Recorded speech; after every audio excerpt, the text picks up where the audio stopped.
Cameron ada banyak kebun strawberry. So saya nak buat satu different lah. Beza sikit dengan kita orang dengan lain orang ialah strawberry putih. Kita tak tahu sini ada bunga tulip lah. Sekarang sedang musim kan, so musim. kita sengaja datang sini tengok ni tulips. Ramai tidak menyangka dia tergolong dalam kalangan orang kelainan upaya. Macam-macam perangai. Yang cerewet, yang tak faham situasi kita. Ingat kita normal. Ingat kejap je jaya baju. Padahal susah.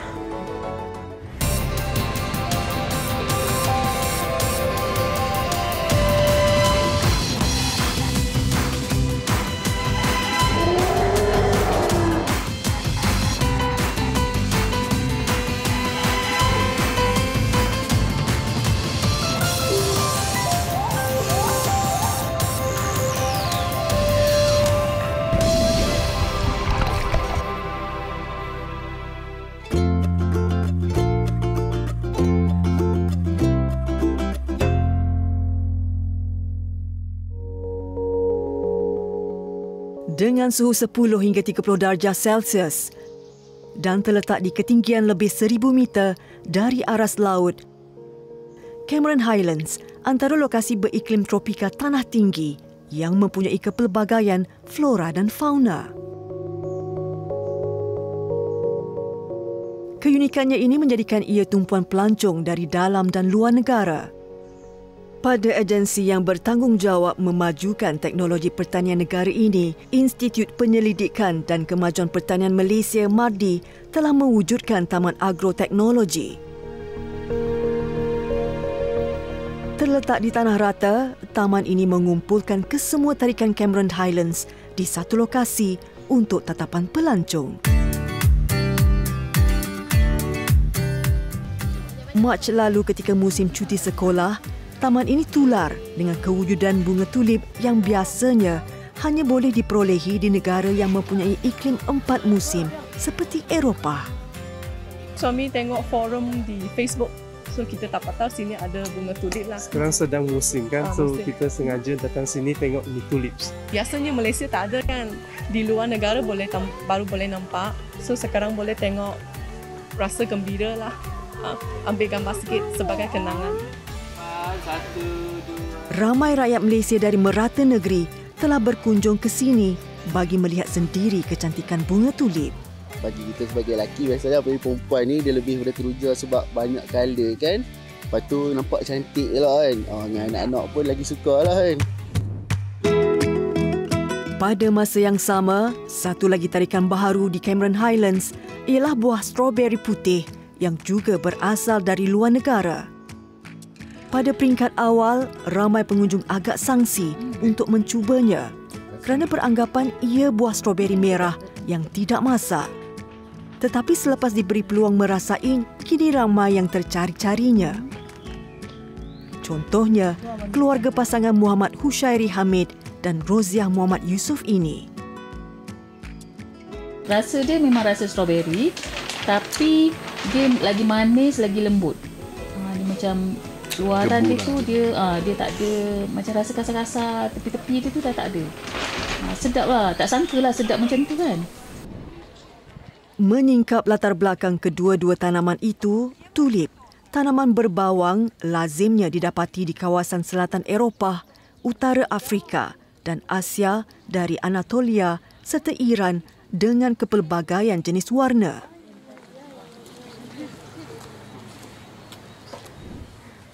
Di Malaysia, ia mulai ditanam pada tahun 2020, cetusan idea oleh pihak MARDI dan diuruskan oleh Azlan Azizi Muhammad Nur, Ketua Stesen MARDI Cameron Highlands dan dibantu oleh penolong pegawai penyelidik Nur Syahira Jahuri. Tujuan penanaman bunga tulip di Cameron Highlands adalah membolehkan peminatnya dari kalangan rakyat Malaysia menikmatinya tanpa perlu keluar negara. Dalam tempoh percubaan penyelidikan, 5 jenis warna asas bunga tulip telah ditanam dan berjaya membuahkan hasil. Pelancong-pelancong yang sangat-sangat meminati tulip ni, kita tengok diorang terpaksa keluar negara seperti ke Holland, Amsterdam dan sebagainya untuk peluang bergambar dengan tulip. So kita mencari satu inisiatif bagaimana kita boleh membawa pengalaman tersebut ke MARDI Cameron Highlands secara mudahnya.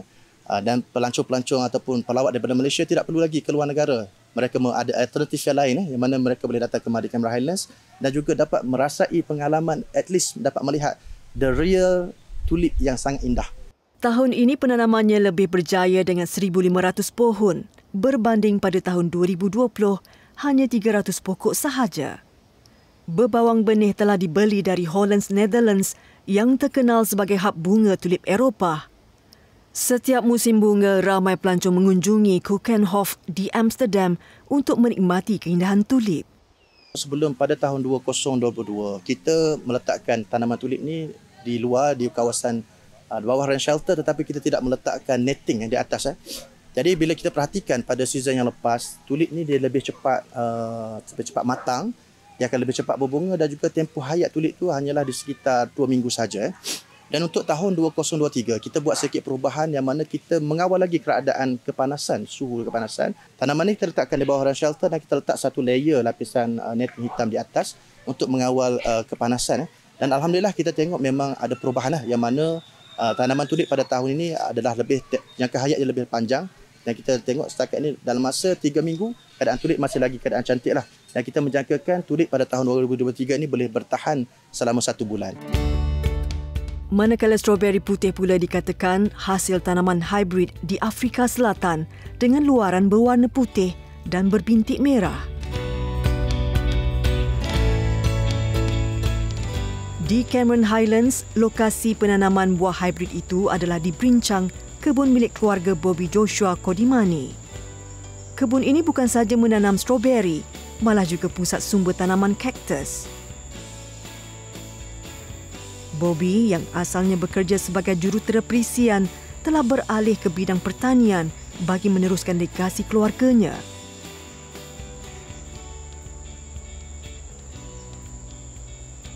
Pada peringkat awal, dia mengakui berhadapan dengan banyak kesukaran, tetapi lama-kelamaan Bobby dapat menyesuaikan diri.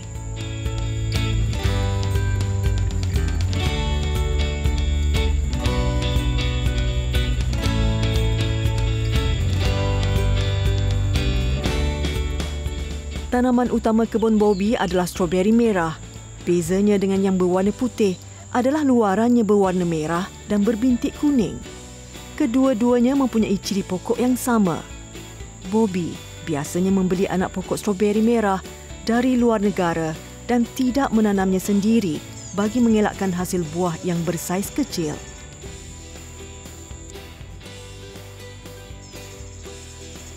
Kita import anak stroberi dari negara luar lah. Biasanya dari Spain, Holland, Egypt macam tu. Kita import.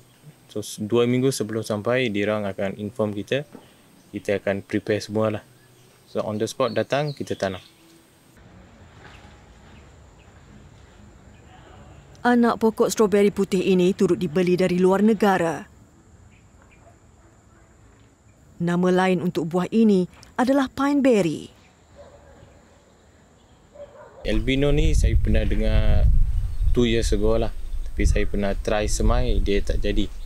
So saya dengan saya punya kawan, kita plan untuk import, special import. Bayaran sikit mahal lah, kita try, so sukses lah kira. Melalui perkongsian Bobby, kedua-dua jenis stroberi merah dan putih mempunyai jangka hayat berlainan. Merah dia punya shelf life lama. So kalau petik hari ni dia 2 hari, 3 hari boleh tahan. Kalau putih tak boleh. Kalau petik beberapa jam kena siap, kalau tak dia lembik.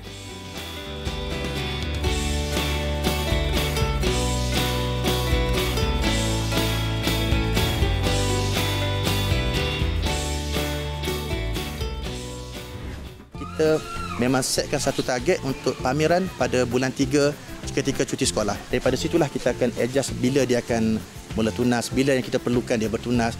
Maksudnya kita manipulate dia punya suhu. Jaga ni lebih kurang sama aje. Tapi bezanya dia punya yield tu merah banyak dari putih. Boleh katakan lebih kurang 4 atau 5 kali merah dia punya buah banyak.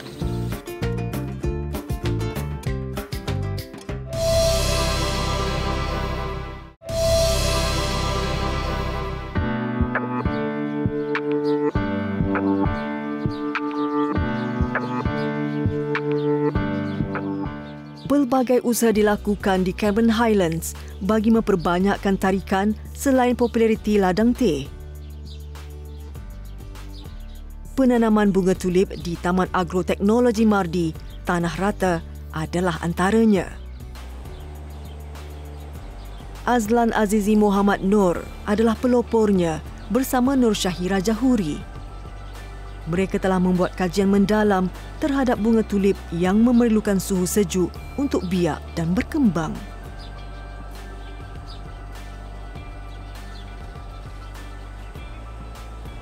Mula-mula dulu tulip ni dibawa melalui berbawang dan kami akan letakkan di dalam bilik sejuk selama 5 hingga 6 bulan pada suhu 5 darjah Celsius dan apabila tunas telah keluar, suhu akan dinaikkan sehingga 7 hingga 10 darjah Celsius. Kaedah pengawalan suhu banyak bergantung kepada penggunaan bilik sejuk ini kerana kedinginan tanah tinggi ini tidak mampu menampung keseluruhan proses penanamannya.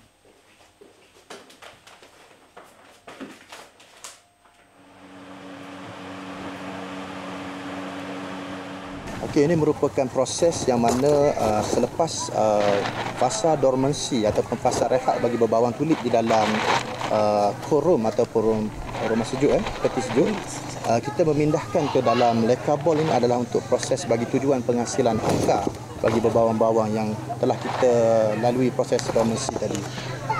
Jadi ini adalah merupakan kaedah-kaedah yang dilakukan. Penggunaan leka bol ini adalah bertujuan untuk supaya kita dapat mengawal kelembapan berbawang-berbawang tadi, yang mana berbawang tulip ni adalah sangat sensitif pada kelembapan yang mana dia boleh menyebabkan berbawang tadi menjadi busuk.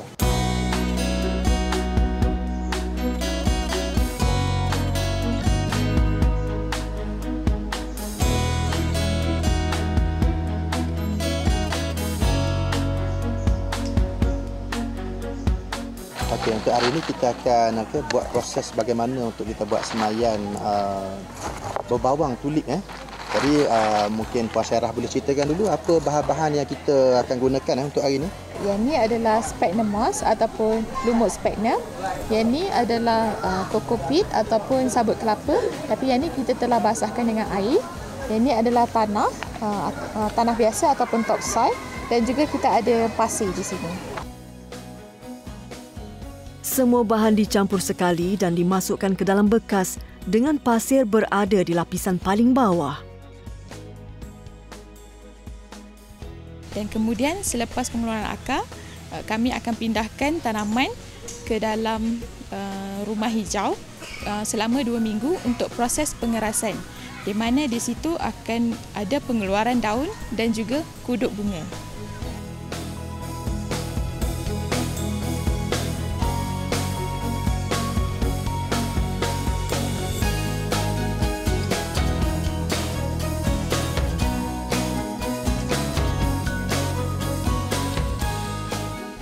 Selepas kuduk bunga keluar, kami akan pindahkan ke suhu bilik selama 5 hari. Kemudian kami akan pindahkan ke tanah dan ditanam di Taman Mini Cameron, Taman Agroteknologi Mardi Cameron Highland.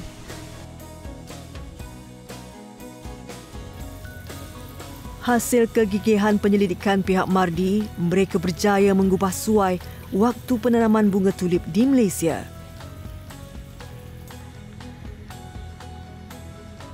Sebenarnya kita kat sini pun kita manipulate dia punya suhu. Kita manipulate tu dari segi dormancy state, kita boleh katakan dia 5 ke 6 bulan dalam fasa untuk beku, dalam fasa untuk dormancy. Tapi sebenarnya di sini kita buat adjustment juga. Adjustment kita ialah kita memang setkan satu target untuk pameran pada bulan 3 ketika cuti sekolah. So kita akan buat adjustment, daripada situlah kita akan adjust bila dia akan mula tunas, bila yang kita perlukan dia bertunas. Maksudnya kita manipulate dia punya suhu. Biasanya sebiji berbawang tulip akan digunakan sebanyak 2 kali untuk menghasilkan bunga. Selepas itu, pihak Mardi perlu membelinya lagi dari luar negara. Azlan dan Syahirah dalam usaha memperbanyakkan kuantiti bunga tulip di tanah tinggi ini. Dan akan datang mungkin kita boleh buat secara lebih besar.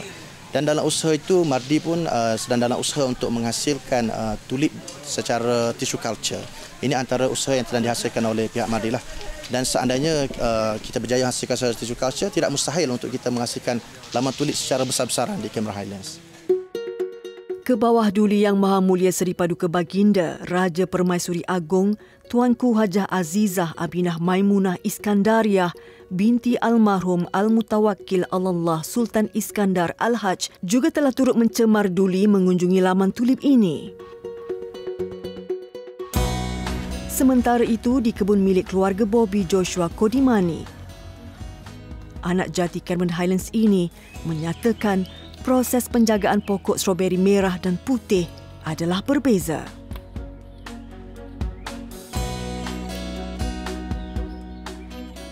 Jaga ni lebih kurang sama aja.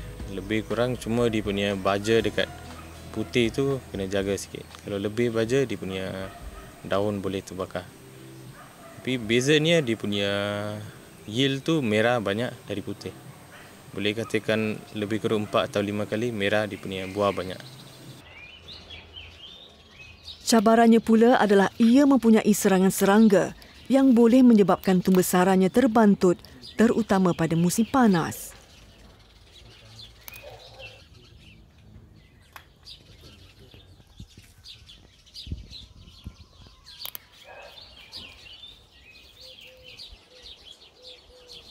Manakala cabaran penanaman stroberi putih adalah memerlukan perhatian yang lebih, namun ini tidak menjadi kekangan buat Bobby mengusahakannya.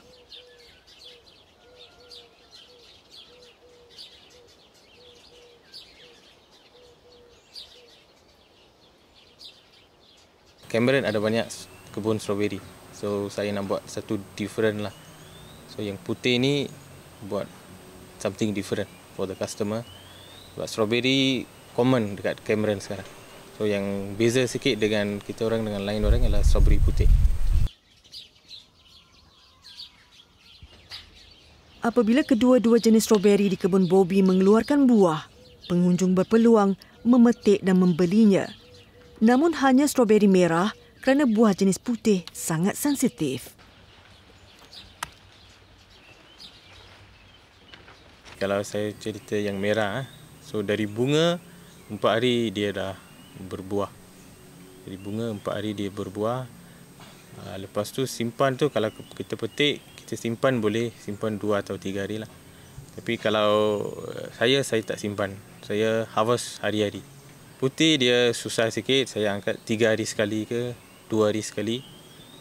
Kalau customer nak baru angkat. Kalau tak, saya tak angkat sebab nanti rugi.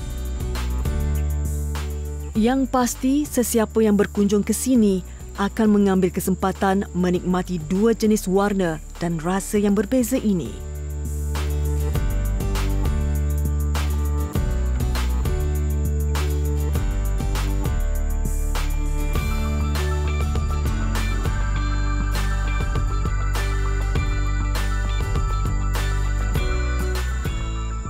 Yang merah tu memang macam strawberry. Tapi putih tu macam taste macam denas, macam yogurt. Ada orang minat, ada orang tak minat. Ikut suka rasa lah.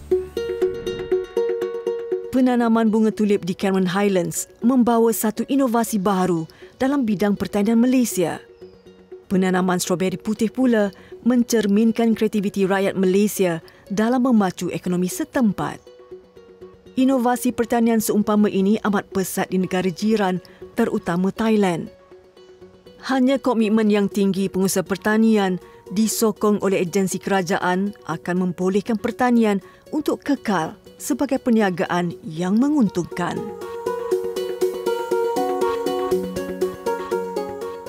Mula-mula rasa susah juga, lama-lama kita kena buat jugalah sebab kita yang nak memotong, kita nak menjahit, kita kena cari yang senang untuk kita sendiri buat. Cara kita buat. Kita tak boleh tiru cara orang lain. Fadilah jahit ni selesa lah. Lepas tu jahitan dia tu kemas. Daripada first baju tu, seterusnya saya memang tempah dengan Fadilah lah.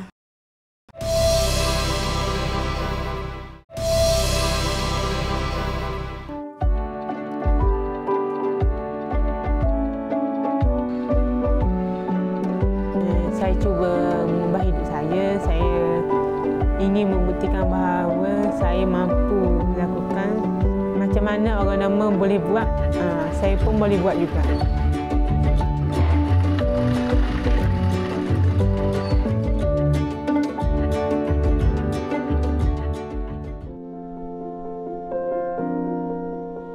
Felda Caluk Rahmat, Setiu Terengganu.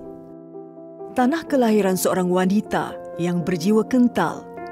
Sekali pandang, ramai tidak menyangka dia tergolong dalam kalangan orang kelainan upaya. Berusia 31 tahun, Nur Fadilah Mahmud amat dikenali oleh penduduk sekitar dengan kemahiran menjahit. Biarpun dilahirkan sebagai orang kelainan upaya, hakikat itu tidak pernah menjadi penghalang untuk melakar kehidupan normal. Hasil kerja tangannya mendapat pujian hingga ada antara pelanggannya datang dari jauh kerana berpuas hati dengan hasil kemahiran tangannya. Dia istimewa kerana hanya sebelah tangannya berfungsi secara normal. Pada musim perayaan, saya menerima tempahan sebaik 50% sahaja sebab saya tidak mampulah macam orang normal ambil 100 pasang.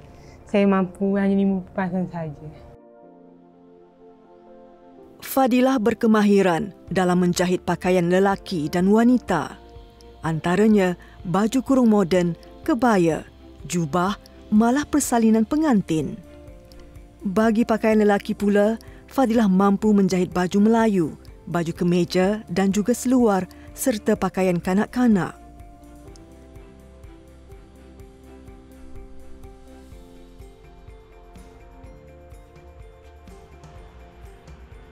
Setiap kali musim perayaan, Fadilah antara segelintir tukang jahit yang sibuk bekerja. Kebiasaannya, dia akan mula menerima tempahan 2-3 bulan lebih awal dengan 50 pasang baju, mampu disiapkan menjelang hari raya. Saya mewajibkan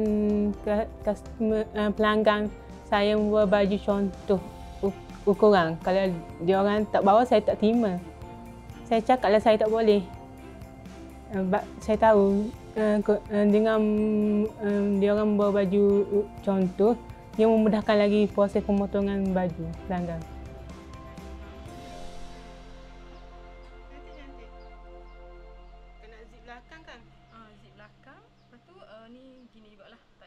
Rosma Nora Osman mempercayai kebolehan Fadilah dalam menjahit baju sejak 5 tahun lalu. Dia sering menghantar tempahan kepada Fadilah bukan sahaja pada musim perayaan. Masa 2018 tu saya cubalah untuk hantar first baju ke Fadilah untuk dia jahit. Fadilah jahit ni selesa lah. Lepas tu jahitan dia tu kemas.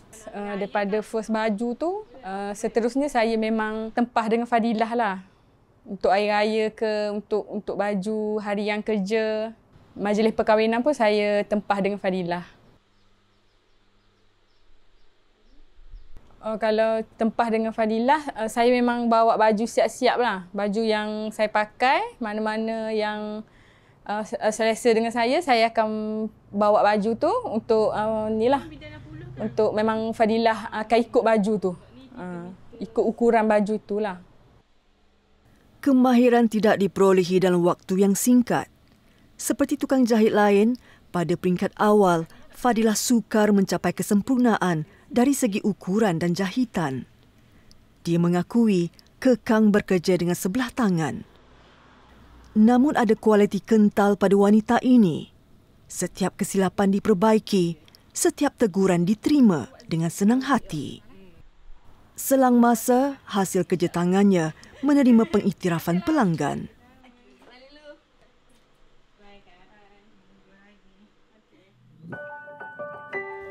Bandar Pemaisuri Setiu, Terengganu. Kebiasaannya Fadilah akan mendapatkan bekalan barangan jahitannya di sini. Namun, jika jumlah bekalan agak tinggi, ada pembekal dari Perak yang akan menghantarnya terus ke rumah Fadilah. Keyakinan Fadilah adalah hasil sokongan dan dukungan keluarga. Menyedari masa depan anaknya harus dicorak mengikut keupayaannya, bapa Fadilah mahu anaknya mendapatkan suatu ilmu yang praktikal untuk dijadikan kerjaya. Untuk masa depan dia, kita terpaksa kena cari praktikal untuk dia. Sebab tu atas dia ke kelas jahitan dulu. Ada pengalaman, ada kemahuan nak jahit tu, barulah saya beli mesin-mesin jahit. Benar-benar ke apa. Meskipun begitu, di sudut hati wanita ini, suatu ketika dahulu menyimpan hasrat untuk menjadi pendidik. Cita-cita itu kemudian bertukar untuk menjadi seorang pelukis pelan, namun ada perancangan lain yang telah ditentukan untuknya. Selepas tamat tingkatan 6, Fadilah mengambil kursus jahitan di Institut Kemahiran Bestari. Di situlah bermulanya minat terhadap bidang jahitan setelah berjaya menyiapkan sepasang baju kurung. Dia kemudiannya menyambung pengajian di pusat latihan Bangi bagi menambah kemahirannya. Kita jahit baju kita sendiri, kita rasa gembira, seronok. Lihat hasil jahitan kita jahit baju family, dia orang pakai, gembira, seronok. Jadi rasa jatuh cinta lah jahitan.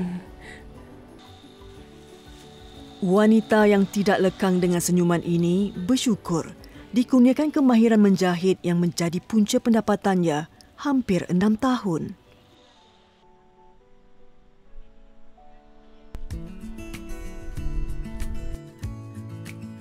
Fadilah mengalami kecacatan kekal pada tangan dan kaki kanannya sejak lahir. Namun, ia bukan penghalang bagi dirinya. 100% proses dari mengukur kain, memotong, setrika dan menjahit dilakukan sendiri sebaik mungkin tanpa mengharapkan bantuan dari sesiapa. Mula-mula rasa susah juga. Lama-lama kita kena buat jugalah sebab kita yang nak memotong, kita nak menjahit, kita kena cari yang senang untuk kita sendiri buat. Cara kita buat. Kita tak boleh tiru cara orang lain. Ilmu kemahiran dan teknikal yang menjadi satu daripada tunjang institusi pendidikan negara sememangnya bertujuan memberi peluang kepada setiap anak di negara ini untuk mendapat masa depan yang lebih baik. Inilah yang dialami Fadilah yang memanfaatkan latihan yang diterimanya untuk kelangsungan hidup. Baju saya ambil dalam 30 hingga 100. Tapi mengikut fashion yang customer minta lah. Tak tentulah harga. Mengikut kain, jenis kain, fashion, peralatan. Contohnya butang buku, tebuk butang. Kebiasaannya harga bagi pakaian lelaki lebih mahal berbanding pakaian wanita kerana ia lebih rumit dan memerlukan ketelitian terutamanya bagi baju kemeja dan seluar. Biarpun hanya tangan dan kaki kirinya sahaja yang dapat digunakan, dengan bantuan mesin jahit dan kecekalannya, wanita muda ini gigih menyiapkan tempahan baju raya pelanggan.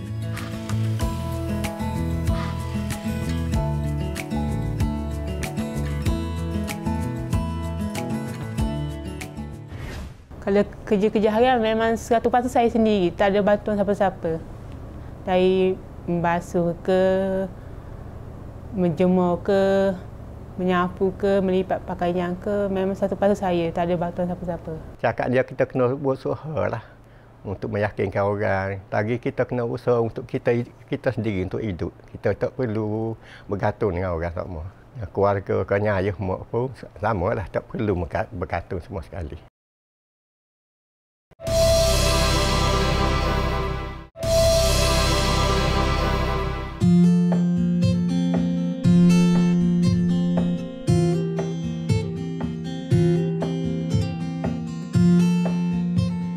Hari raya yang bakal tiba menjadikan Fadilah tidak menang tangan menyiapkan tempahan. Siapa sangka OKU sepertinya mampu menjana pendapatan lumayan berkat hasil titik peluh sendiri sejak 6 tahun lalu. Kadang-kadang ada juga yang tak percaya. Percayalah macam saya boleh jahit. Macam terkejutlah saya boleh siapkan baju. Tapi lepas jahit, dia orang pakai kata okey, sedap. Disebabkan itu juga saya makin berminat untuk cuba dalam bidang jahitan lebih jauh lagi. Saya nak buktikan bahawa saya pun boleh menjahit macam orang biasa.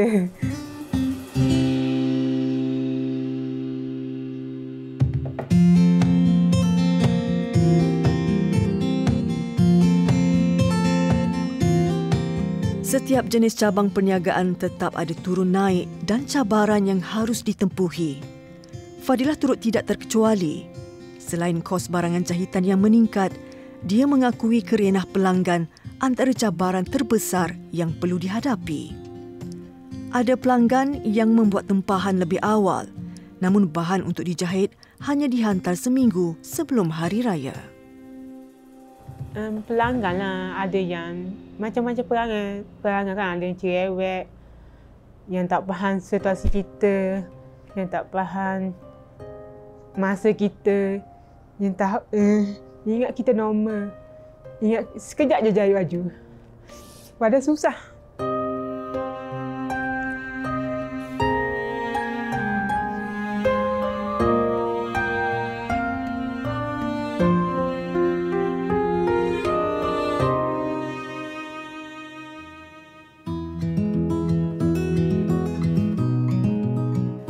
Roshida Osman seorang lagi pelanggan yang percaya akan kebolehan Fadilah. Rakan yang sudah lebih 20 tahun ini merasa selesa dengan hasil jahitannya. Tidak pernah sekalipun dia merasakan Fadilah mempunyai kekurangan kerana jahitannya kemas seperti tukang jahit normal yang lain. Bukan saja baju kurung, malah pakaian kerjanya juga turut dijahit oleh rakan baiknya. Untuk tahun ni saya sudah menghantar tempahan lebih kurang 10 pasang dengan lah, termasuk baju kemeja, baju blus, 2-3 helai dan mungkin baju raya. Fadilah dia orang yang sangat rajin dan juga dia seorang yang agak teliti dalam membuat kerja. Fadilah ni dia seorang yang berdikari dan seorang pelajar yang cekal ketika duduk di sekolah dan juga di asrama.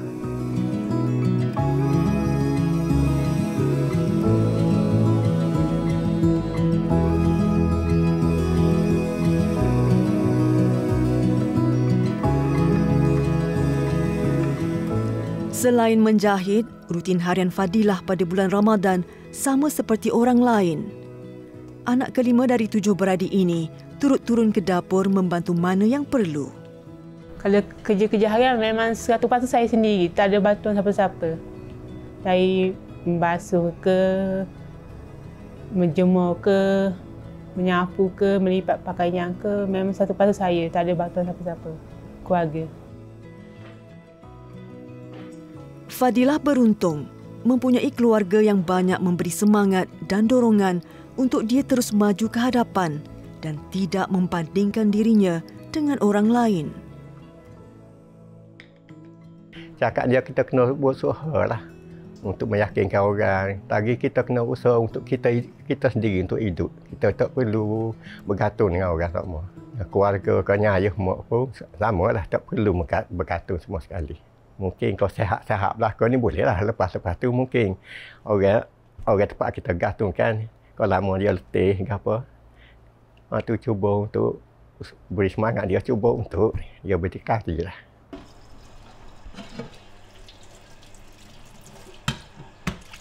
Pernah merasa rendah diri kerana kekurangan yang dimiliki. Namun wanita cekal ini bangkit selepas melihat mereka yang senasib dengannya mampu berdikari. Sebab saya kan dari pusat pemulihan perintusan pemulihan kan. Di sana ramai yang macam saya, kurang sempurna. Di situ saya rasa dia orang boleh buat, takkan saya tak boleh buat. Di situ datang semangat saya untuk berdikari, untuk mencari rezeki. Untuk buktikan